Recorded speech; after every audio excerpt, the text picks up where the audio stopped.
പീരുമേട് ഇത്തവണ സിറിയക് തോമസ് അദ്ദേഹം Indian national Congress സ്ഥാനാർത്ഥി 69,672 വോട്ടുകൾ നേടി. CPIയുടെ കെ സലീം കുമാർ 42,038 വോട്ടുകൾ നേടി. BJPയുടെ വി രതീഷ് 425 വോട്ടുകൾ മാത്രമാണ് നേടിയിരിക്കുന്നത്. അതായത് 27,634 വോട്ടുകളുടെ ഭൂരിപക്ഷത്തിലാണ് ഇത്തവണ UDF സ്ഥാനാർത്ഥി അവിടെ ജയിച്ചിരിക്കുന്നത്. 2021 അവിടെ CPI സ്ഥാനാർത്ഥിയായിട്ടുള്ള വാഴൂർ സോമനാണ് ജയിച്ചിരിക്കുന്നത്. 60,141 വോട്ടുകൾ.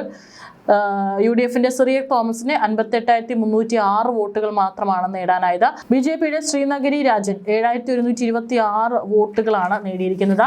2016 അവിടെ പരിശോധിക്കുകയാണെങ്കിൽ അന്നും ഈ പറഞ്ഞ പോലെ CPIയുടെ ES ബിജിമോൾ തന്നെയാണ് ജയിച്ചത്.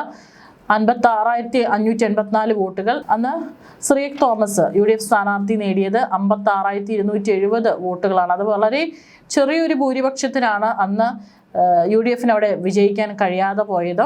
2011 ES ബിജിമോൾ തന്നെയായിരുന്നു 56,748 വോട്ടുകൾ നേടി. UDF സ്ഥാനാർത്ഥി EM അഗസ്റ്റി 51,971 വോട്ടുകളാണ് നേടിയിട്ടുള്ളത്.